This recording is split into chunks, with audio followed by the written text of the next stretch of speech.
Hi guys, Thogrey here with a new video, and this video will be my 3v3 tier list video for patch 9.2.7 season 4 PvP of Shadowlands, and we are going to talk about melees first. And for now it is still a melee meta. You can see on Justvar, on Xunamate, that the most played specs are still melees, and by far Fury Warriors, because Fury Warriors is one of the most easier classes to play, specs to play, but also the tier set is still super strong, gives you like a sensibility where you always are going to kill people whenever you are like having a proc, for example. So we can discuss about that whenever I'm talking about Fury, but let's start about Arms Warrior. But first, we are going to talk about the tiers, because we have S tier, which is God tier, A tier meta, B plus means it is actually very close to meta. I don't think it is meta, but it is very close and it is respectable. B tier means it is average, C tier it means that it's underpowered, and D tier it means that it is really straight garbage. And yeah, those specs, or that spec, is probably in a rough spot at the moment. So let's talk about Arms Warriors. And Arms Warrior, I think I'm going to be controversial because a lot of people are putting Arms Warrior straight in D tier for some reason. Well, for me, a Arms Warrior with the utility that it has, the damage that it has, the Covenant choices that you can have, the available comps that you can play, the actual straight up very strong PV3 advantages that you can have versus melees, for example. Arms Warrior doesn't really deserve C tier, D tier, nor B tier, and really B plus is probably the best tier for them, because it is not meta, because obviously there are still other specs that are actually meta in my eyes.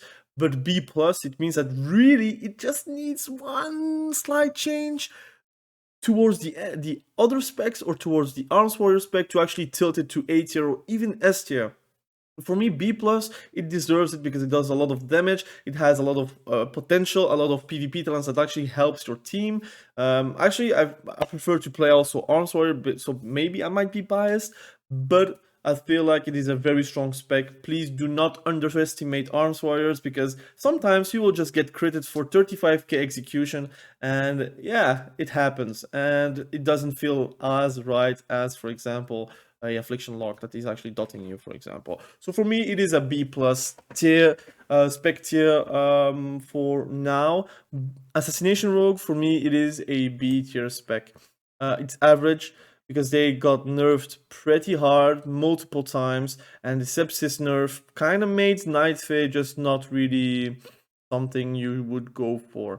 Now, I guess you can play versus Assassination Rogue that is playing Fan of Knives, and you get like critted for 35k for some reason, or you get like a 35k Venom on your face. But again, those are super cheesy ways to play Assassination Rogue. If it doesn't work out, you will be without a vanish, you will be without defensives, and pretty much the next go you're going to fall down, because pretty much you don't have vanish, probably not a trinket, probably not an evasion, for example, because you want to do the go, but someone can maybe be on your ass, and pretty much you're not going to do your burst, so you're going to pop CDs for that.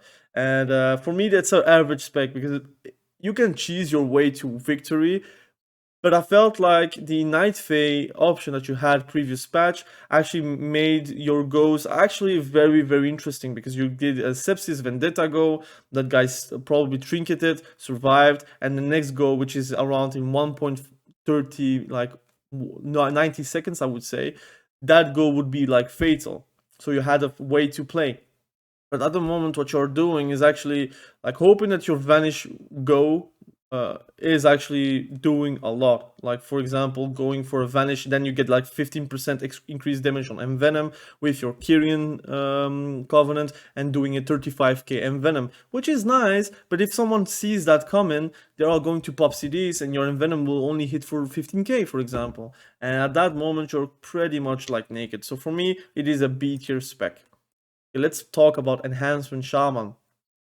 Enhancement Shaman, the problem that I see, and it has nothing to do with the spec, it just, if I not really, it has to do with the spec, but it has nothing to do with the power level of your spec. It's still strong, but the problem is you only have one great comp, and then you have like nothing behind it. You can play with a warrior, which is turbo, and that is a fantastic comp. If you want to kill affliction locks, play turbo and you will have fun. Literally, because you will always have a kick, you will always have a tremor totem, you will always have maybe the stun totem if you really, really, really want to stop them from casting anything. You have a lot of great things, but the problem is only one comp, and I don't know if I can rate it as high, but I think I'm not going to actually judge specs based on available comps, because that would be a bit unfair, because Enhancement Shaman will always play with a warrior. That doesn't really matter. So I would say at the moment it is really close to be meta, but for me it is at the same range as Arms Warriors. They are very strong, don't get me wrong, but is it meta? For me it is not meta. I think it's also super enjoyable to play it. I think in Dragonflight it will be even more, because you will have a lot more availability of CDs that you didn't have in Shadowlands. But for now, I feel like you're still very dependent on your covenant, which is Necrolord, being that you're going for lightning bolts, for example, or like Venthyr, where pretty much you're like a chain harvest bot, and without chain harvest you're doing nothing. Or if you're playing with Doomwinds, it might work out, but if people just see what you're doing, they will just CC you while you're Doomwinds, and they will just try to run away from you. And if you're playing Ascendants, pretty much only have a go every 3 minutes, and that's not possible in this current meta, because healers can heal your go. They can just see an Ascendance with Doomwinds and CC the hell out of you, but also pop CDs, and their CDs are going to come up sooner than your Ascendants. For me, it's a B+. Has loads of potential, but I feel like other specs are just better than Enhancement, and that's the same way for Arms Warriors. They are very good, but they are not meta for now. All right, let's talk about, of course, I'm clicking a lot of things. Feral Druids. And Feral Druids, I must say, I don't know if it's me, but I feel like it's not as powerful as it was previous patch. People, you can, of course, correct me if I'm wrong, but do you feel that Feral Druids are as menacing as previous patch? I feel like Feral Druids are now more in bear form, because there's a lot more availability to actually kill them with one go. A lot of people can actually kill Feral Druids if they are not like paying attention. You have a lot of defensives because you have bear form, and you can even play that Lego that actually gives you a extra enriched regeneration.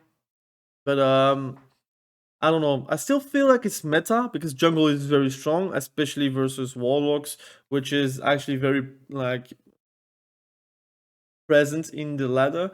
So for me, Feral Druids might just be A tier. I feel like S tier might be a long shot. B plus, it feels like it's a bit too harsh.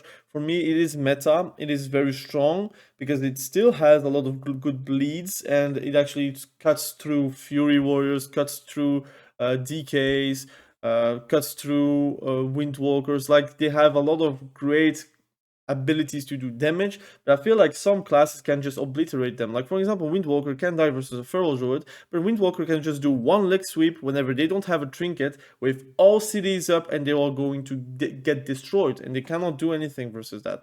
So for me, it is an A tier spec. It is not S tier because it's not obnoxious to play against. I feel like it's just annoying to play against, because they have bear form, and they can actually survive damage that maybe shouldn't really be survivable. Alright, let's talk about Frost DK. So I play Frost DK myself. I kind of do a lot of damage. I feel like damage-wise, it is not bad.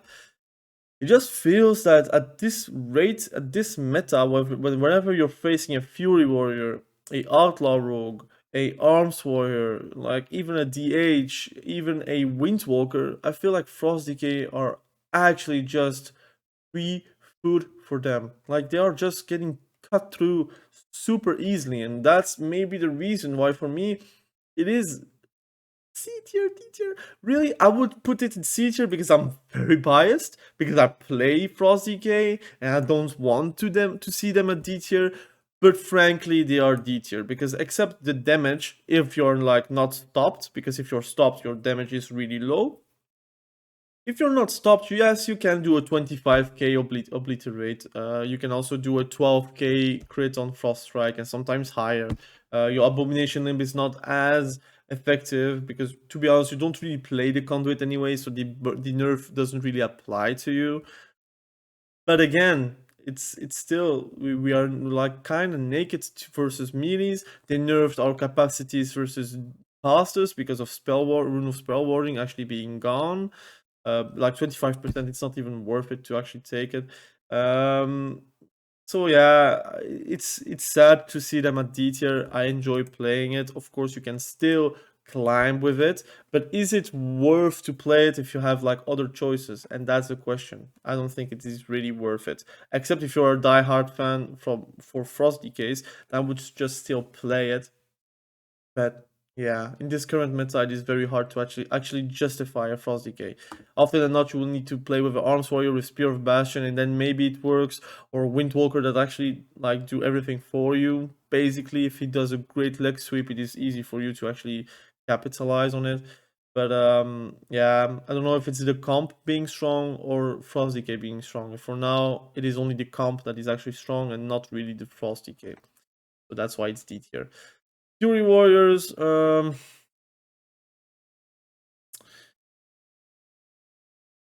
they god tier?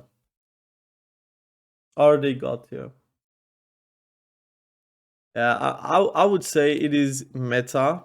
I don't think it's god tier because they are wishy to kill. They are actually not really great versus specific specs. Of course, versus casters, you're going to eat them alive. Versus DKs, you're going to have a field trip. Versus a lot of specs, you're fine. I feel like God tier for me, it is those are the specs that actually are obnoxious to play against. And is Fury Warrior obnoxious to play against? As a Warlock, for me, it is S tier. But if you're like seeing the grand scheme of things, whenever you're facing a Fury Warrior, which is pretty much 1/4 of your games, is it God tier? Does it mean that you are automatically losing? And that's not really happening. Fury Warriors do lose quite a bit, and it's not like a free win. It is not like a I press win button. Of course, the force set is still very strong because it procs the talent. If it didn't proc the talent, I think Fury Warriors would be B tier, to be honest. Like the only reason why Fury Warrior actually exists in this meta is because of the force set. Because without the force set, they are actually not that great. Because the thing about rampage stacks is that it falls off whenever they get kited. But you can't really kite something that is always rampaging and always having crushing blows with the force set, for example. Because they will always charge on you. But if they nerf the force set for some reason that it doesn't proc the talent, then they are kiteable, and then it becomes just a fury like an arms warrior, but without die by the sword. And yeah, I feel like it's for me meta. It's not god tier. Of course, they are very close to god tier. If I had to do a top 3 or top 4, they might maybe be in it. But if you're seeing like tier wise, it is for me meta. But if you're seeing in the top 10, for example, which you could do, top 10 or top 12 of the specs that are available for meaties, then of course they might be very, very high in the top 10, you know? So that would be my explanation on it. Demon Hunter, Havok, Demon Hunter. So I am biased because I play a lot of Warlock, I play a lot of Elemental Shaman. I hate playing versus Havocs because it feels like they're not dying. I do little damage. But are they OP? I don't know. I feel like they are very strong versus specific specs, but they are also very bad versus specific specs. Again, Blur is one of the most frustrating abilities to actually play against, but so is Outlaw Rogue. And I feel like if Outlaw Rogue is S tier, for me it is still S tier, Demon Hunter cannot be A tier or S tier because they are basically an Outlaw Rogue, but worse. And for me, that's why they are just B tier. Maybe ahead of Arms Warrior. I don't know about that. Maybe between Arms Warrior. I would say ahead of Arms Warrior. They might be meta. They're very good. They are very good. But are they very, very, very strong? I don't know. I feel like it's me being biased because I play casters, but whenever I'm playing my marksmanship hunter or my survival hunter or whatever, for me they are easy to kill whenever they don't have blur because they are actually very kiteable. And if you can kite them, it is easy. Of course, as a warlock, it's very hard because you cannot really kite as well versus a havoc because they can, yeah, just go to you and you have like limited mobility even though you are very mobile. But as a hunter you have more possibilities to run away. Also, they don't have a slow, so basically if you're running fast you will keep on running fast. And that's why maybe Havocs have difficulties versus Hunters, and that's why for me this beat plus. Outlaw Rogue. Also, Demon Hunters, they just fall over versus Rogues, and Rogues for me are S tier. Outlaw Rogue is S tier because it is still obnoxious to play against. Although a lot of people from like Outlaw Rogues are actually going away from Outlaw, it doesn't mean that it's bad, it just means that they are like kind of fed up. They don't play it anymore. But Outlaw Rogue didn't really got hit that hard. They are still super strong. They can still play double outlaw and it feels like terrible to play against. They can still play an outlaw with a hunter, for example, or outlaw with a shadow priest, which is also super obnoxious. You have a lot of great comps, but are they played a lot? Not really. But this is a tier list about not the popularity of the spec, but about the power level of the spec. It can be 0.5% played. If it's still super strong, it is still deserving S tier. If it's like underplayed but also like underpowered, like for example a Frost DK, then it deserves a D tier, I would say. But for now, it is S tier, and I think it is deserving of the S tier. Let's talk about Retribution Paladin. I feel like even though they got nerfed, they are still meta. Because Retribution Paladin with a warrior is still very strong. And if you want to kill a warlock, to be honest, Retribution Paladin with a warrior is one of the best comps. Because you have Sanctuary basically giving a anti-fear on your healer, for example, or on yourself. If you feel like they're going to do on you, you do it in advanced, so you can actually have a shorter duration fear. But you can also counter Shadow Priests, which are actually played a lot with Demology Warlocks and with Affliction Warlocks. And basically, their goals are tied to actually CCing the healer. But if you can Sanctuary the healer, they get no CC. Or you can even like slow the duration on the CC. For example, they are stunning, you do Sanctuary, they're like freed of the stun, and they try to silence it. They will have a 50% less silence. So it is a very strong spec. I feel like the burst is a bit less, but it is still strong. And I feel like if you pair it with a Necrolord Warrior, it is still very bursty. And that's why for me it is a meta spec. Sublety Rogues. It is still S tier for me. For me, it is tied with Outlaw. You still die in one shadowy duel. You still die in one smoke bomb, perfectly placed, for example. You still have loads of comps to play in, although it's not really part of the tier list. You have a lot of possibilities to actually exist in the meta, and that's why for me this is a S tier spec. Is it overly played? Probably not, because rogues are not as popular as before, and Fury Warriors are the most popular spec. And this is the reason because it is actually easier to play. I won't say that Sublety Rogues are easy, but I won't say it is actually difficult because you can just count on your add-ons whenever the DRs are done. You can do a kidney go, and you have pretty much every time you have a kidney up, you have a go. And that makes it very hard to play against.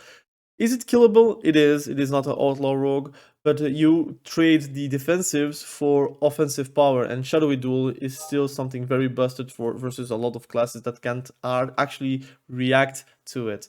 I feel like if you could trinket out of shadowy duel, that would be a counter, but for now you can't really do that. So it is what it is. Survival Hunter. So Survival Hunter is one of the specs that actually has a lot of damage, a lot of CC potential. They are very good. I feel like you are actually super good versus Warlock, so you have a place in the meta. Jungle is one of the best comps, even for me, this is a god tier comp. Although the specs itself are not god tier, but the combination of those specs makes it actually god tier. So for me, it is an A tier spec. You can say that maybe I overrated, it should be B plus or B, but for me, the damage paired with the harpoon trap or even intimidating stun from the pets and then trap gives you loads of great goes. Is it fun to play? Yes. Is it boring to play? Yes, because it depends about how you want to play a hunter. But for me, I feel like it is a very strong spec. It is maybe underplayed in trees, but it doesn't mean that it's actually bad. It just means that people prefer to play survival in twos instead of in trees.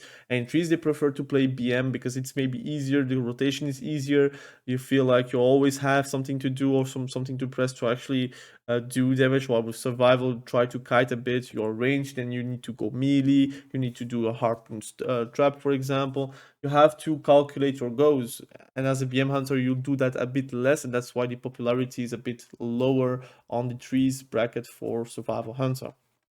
Unholy DK. So it got nerfed, but for me it is still S tier. The damage is still insane.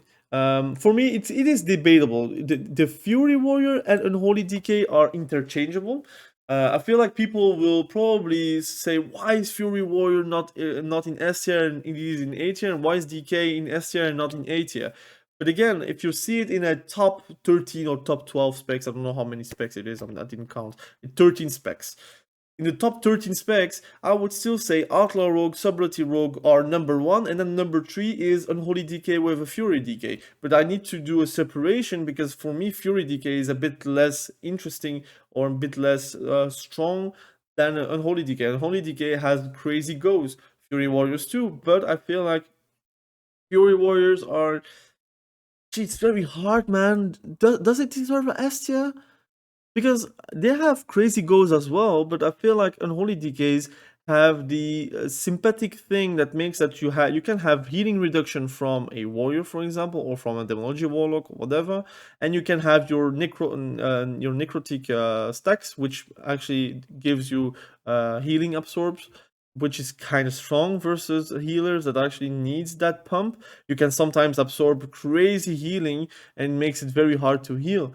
So I feel like Unholy DK has the edge because you have something very special that a Fury deck DK doesn't have. Abomination Limb still is a very strong go. You can play with a pet build. Basically, you will not feel a lot of changes because of that. And you have also the liberty to play a lot of comps, although that's not the reason why it's S tier. It is a reason why you see a lot of Unholy DKs. And by seeing a lot of Unholy DKs, a spec that is notoriously not very popular, it just means that it is actually very strong. So for me, it is an S tier spec. I feel like we can discuss it about in the comment section below, but be sure that Unholy DK is still here. I feel like it's here to stay until the modifiers are gone, because Abomination Limbs give you 20% increased damage. You have the Dark Transformation giving you also modifiers, plus you have the Dark Pact, no, not Pact, but the whenever you do the Dark Transformation on your pet, you get 5% strength. That's also a modifier. You have loads of modifiers that actually gives you that oomph damage that you actually have, and your goals are like between 30 seconds and 1 minute 30, and you can really destroy people whenever they don't have trinkets. So Unholy DK it is. You just see the disparity between Frost DK and Holy DK. Frost DK, they don't have nearly as much as power as Unholy DK, because Unholy DK, if you disarm them, it's all right. Well, if you're disarming a Frost DK, they will need to trinket it, and then they are kind of screwed versus lots of classes. So B tier for Frost DK. Windwalkers, do I put it in B tier or higher? I feel like the damage, if you are talking about damage, it is S tier. If you're talking about CC, it is probably A tier. If you're talking about defensives, it is D tier. So if you're counting S tier, A tier, the average is A plus, and then A plus, the average from a D and A plus, it is probably A1, 2, it will be B plus for me. So Windwalkers are B plus because, like I said, the damage is S tier, the CC is A tier, and the survivability is D tier. So if you do an average from all of these, for me it is a B plus spec. It is strong. It has loads of great one-shot possibilities. You will need to play as a sub rogue So whenever you're doing a go and it doesn't go as well as you have planned it, just TP away, try to gain time, try to regain your cities, and go whenever they don't have a trinket, because whenever they don't have a trinket, a 5-second leg sweep or 4-second leg sweep, whatever, does feel like an eternity versus a Windwalker. A Windwalker can punish you very strongly. Also, it is very strong versus Warlocks too. I feel like people are underestimating Windwalkers versus Affliction Locks, for example. Of course, you will need to play smart. If you have a lot of pets, they can drain life all the pets with a Soul Rod, which gives them like OP lifesteal. But yeah, you need to play smart, and if you play smart, you can really one shot anyone. That's why it is the S tier carry spec. If you want to carry people as a Windwalker, it is actually possible, but you will need to play the right comps, the right people, the right time versus the right teams, and you are actually going to be godlike, and people will feel you like a godlike spec. So that is my tier list. I feel like I'm harsh with a lot of specs, but I feel like it's justified. I don't think Assassination Rogues are as good as Sublety and Outlaw, and it should reflect that too. I feel like Assassination Rogues are not in the right spot because they got nerfed a bit too heavy on a lot of things, which is justifiable. But you're nerfing sepsis without compensating on something else, like consistent damage, for example, just destroys the spec and just gives them the hard thing to do, play cheesy builds. And whenever you're playing cheesy builds, then really you're just a cheesy spec, because not everything is going to work as you would like. So that's why for me this is a B tier spec. I'm super harsh for Frost DK, but I think it's justified. In my heart, it is probably C tier or even B tier, but in reality, it is a D tier spec because it is easily countered. People just need to know whenever Pillar of Frost is up, and at that moment you need to kite, or you need to disarm him, or you need to CC him, or whatever you want, and then they're like naked. They don't really do a lot of damage, and that's why Frost DKs are D tier. So I hope you enjoyed the tier list video. It has been a very long video, but I wanted to discuss about a lot of things. Please let me know in the comment section below what you think about the tier list, about the explanation on the tier list, and also just in general what you think about the meta. For me, I like the good. It's a very good meta. Like for real, you have only one spec in B tier, in my opinion, and then you have everything around close to meta, and God tier, which is fantastic. I feel like you want to have the most specs at B plus and 8 plus, and S tier and D tier should be concerning for people to actually nerf or buff those classes. And B tier, it is average because it depends about the specs you're facing, the meta itself. So it might be a B plus or 8 plus in A tier spec if something gets nerfed or if something changes. But for now, that is my tier list. Please like the video if you like the video. Subscribe to the channel if you haven't done that yet. If you want to support the streams and the videos, you can always become a member on YouTube. You get like cool emotes, whatever. Or you can also hop on Twitch, drop a sub. It helps me a ton.